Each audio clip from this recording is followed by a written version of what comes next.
questions, then we'll get back to the audience, then we'll wrap it up. One, when it starts, it's called Final Cut for Real, which tells me you probably cut this a zillion times. No, well, I mean, you must. And the other one is, how did you raise money to spend 8 years of your life working on this one project? So the name Final Cut for Real is simply because Final Cut Productions was a fiction film company, and when the producer decided to turn it into a documentary company, they changed the name to Final Cut, or they created a new company called Final Cut for Real. Because I got a PhD during the very early stages of this work, I was able to raise a grant from the Arts and Humanities Research Council in the United Kingdom for a 4.5-year research project, wow, which gave me a salary, gave me research assistance, gave us a limited shooting budget, and that covered the core of the shooting. That's great. That's great. Who else has a question? The gentleman in red. Yeah, you mentioned a word, and I've been sitting here for the last half hour thinking about the same word, ritual. There was an article that you might want to read if you haven't in last week's Economist. It was called "Who is a Jew?" And essentially, it breaks down the very many ways in which they segregated into various camps or tribes or subsets of tribal sorts of activities. And it's what I found very interesting in your film is I kept thinking about, what are the rituals that they practice? I know fear and intimidation, of course, but I mean there are more rituals, because as I recall, isn't Indonesia largely a Muslim country? Don't they have most of the Muslim traditions and etc.? So somewhere in the society they have to integrate the ritual with the religion in order to make it palatable enough that they can live with that particular mindset. And this idea of societies, taking maybe a satellite view instead of a helicopter view of this whole thing, you made me think about that all the way through the last half of that film, and I thought it was a tremendous amount of impact that I'll carry for a long time, just thinking and looking at other situations through this lens. So I appreciated that. First of all, I think it's good work, but I'm really interested in what you saw in the society. What rituals did you see that allowed them to knit this into the Muslim religion, for instance? I didn't hear the word infidel. These were their own. I heard the word communist, which was the unfree. But did you? Yeah, I hear what you're shorten that somehow. Yeah, with the question ritual? was, how is this sort of justified and talked about and turned into a ritual, was the word you used, or what rituals were the rituals of language as well, so that this kind of behavior, the killing, could be integrated with the religious perspectives of ordinary Indonesians who, as you rightly say, are predominantly Muslim. And it was interesting because as you were asking that question, I will answer it, but as you were asking it, I was thinking about something that is is often overlooked because the historical content of the film, the fact of the killings is so dramatic and shocking, and many of us won't have remembered them or heard of them before.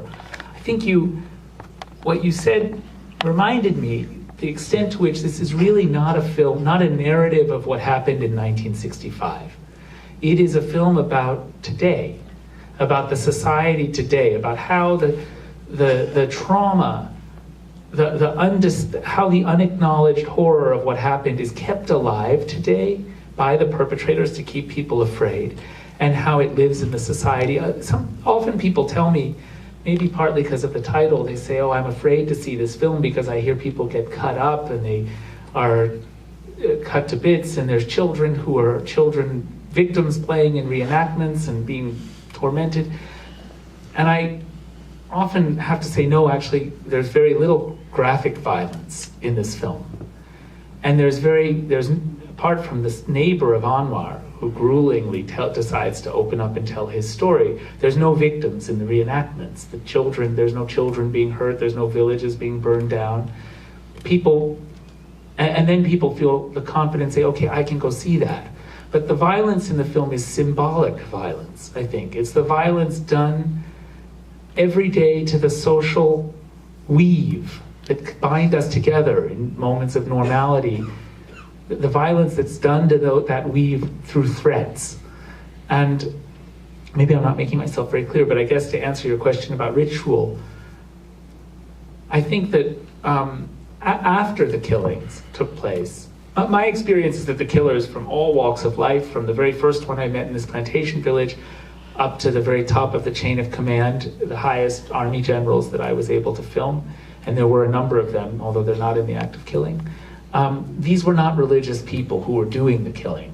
They were not all religions, including certainly the Indonesian forms of Islam, teach you that killing is bad. You're not supposed to kill. You're not even supposed to kill a chicken in Indonesian interpretation of Islam unless you're really very, very hungry. So these are people who were, Anwar and his friends were running drug rings, prostitution rings, doing illegal smuggling, being hitmen for the mafia, and for businessmen. And then after the killings, they needed to justify what they did. Anwar said, Adi says it very clearly. He says, killing's the worst thing you can do, but if you get away with it and you're paid well enough, go ahead and do it. But then you must make up an excuse, and you must cling to that excuse for the rest of your life so that you can live with yourself. That is to say, you must lie to yourself.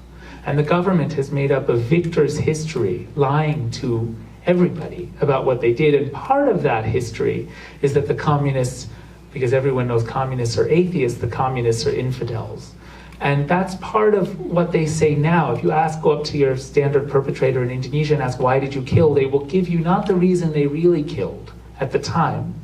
They will rehearse for you, they will repeat for you the excuse they've been telling themselves ever since to justify to themselves what they did. The tragedy, of course, is that those excuses hurt the survivors, because they stigmatize the survivors. They tell the survivors, you had it coming. You deserve this. So as the perpetrators desperately try to convince themselves that what they did was right, and they maintain those lies, it leads inevitably to a downward spiral into further evil and corruption, and culminates in a total moral vacuum, where you blame the survivors for what happened to them, because they had it coming. You dehumanize them, because it's easier for the perpetrators who have to think that they killed people who aren't fully human. And the perpetrators, even to maintain those lies, will kill again. Because if the army says, now kill this group of people for the same reason as you killed the first group, if the perpetrators refuse the second time, it's equivalent to admitting it was wrong the first time.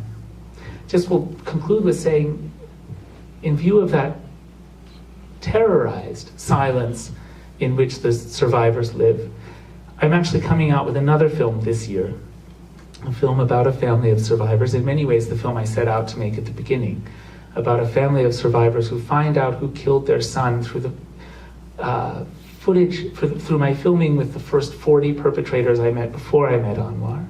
And the youngest brother in this family decides that he's not content to live in this terrorized silence, and goes and confronts all of the men involved with killing his brother. And the killers are forced to confront the fact that they've killed human beings for the first time, because the men come and say, because a man comes to them in dignity and patience and says, you've killed my brother. And the killers react with threats, with anger, with fear, and their children react sometimes with threats and anger and fear, but also at other times with dignity and grace. The film, I hope, will be a poem about this silence born of fear and the necessity, but also the trauma of breaking it. It'll come out later this year. I don't quite know why I ended on that note. What's the title? What's the title of the film? The Look of Silence. Okay, we have to wrap it up. I was going to ask you what your next project is. Do you have another one past the one that's coming out? I have many ideas. I'm developing them, but they're all still in here. And one more question. Was Anwar really the only one who reacted that way? Oh yeah, you asked me that earlier. I'm sorry, I didn't. was answer. Anwar the only one that acted that regretful at the end, or thought about what he did? Yeah, and to answer that question, I'll actually back up slightly and just say Anwar was the only one who reached that point. Herman became utterly disenchanted with Panchasila Youth as a result of making the film. He left the organization, and he's one of the only people who has the courage in the city of Medan, where we filmed it, and Panchasila Youth is so strong, to hold public screenings of the film. Herman's the fat guy in drag. But the reason I think Anwar's the only one who reached this point is because this was Anwar's process. The reason I said I was moving from perpetrator to perpetrator to perpetrator, and then I lingered on Anwar, I think what led me to focus on Anwar was a decision I made to show him the footage of himself on the roof at the beginning. I thought, let me show him that and see if he can recognize the meaning of what we've done there, of what he's done there in the mirror of the footage. And I think he looks very disturbed when he watches it. I think some of you will have wondered, is he going to get angry? Is he going to quit? Is he going to say something? But he doesn't dare say that, because to say this makes me look bad, or what I've done is bad, or would be to admit what he did was wrong. And he's never been forced, unlike an aging Nazi, he's never been forced to admit it was wrong. And so instead he lies to me and lies to himself and says what's wrong is his clothes, his acting, and his hair color. And so began a process of years of embellishment, all of which, if you think about what I just told you, was fueled in large part, yes, by his vanity, but also by his conscience, because the method was always the same. We would shoot one scene, he would watch it, respond, propose the next scene, and we'd shoot it. And he'd watch it and respond and propose the next scene, and we'd shoot it. And each time he would propose an ever more grotesque embellishment, which I would oblige him in filming, because I understood that each embellishment was an even more powerful metaphor for their impunity, for the rottenness of this whole regime. And that, of course, is what the survivors and the human rights community had entrusted me with exposing. And so we would film, and what's fueling him, the process the whole time for him, is his conscience. And so maybe it's not so surprising in hindsight that these fictional reenactments became a kind of cinematic prism through which he recognizes ultimately the true meaning of what he's done. Now, last question from me. If I could bring you back to Earth, do you want to win the Oscar? Is that important to you? Because you're so super bright, and you have all these... I'm afraid if you win the Oscar, we're going to be up all night listening to a speech. You have to write a short speech. If I win the Oscar, I'll keep it short. Okay. You won't bring on more. No, I'm going to Thank all won't. those anonymous people. Well, you should win. Thank you very much.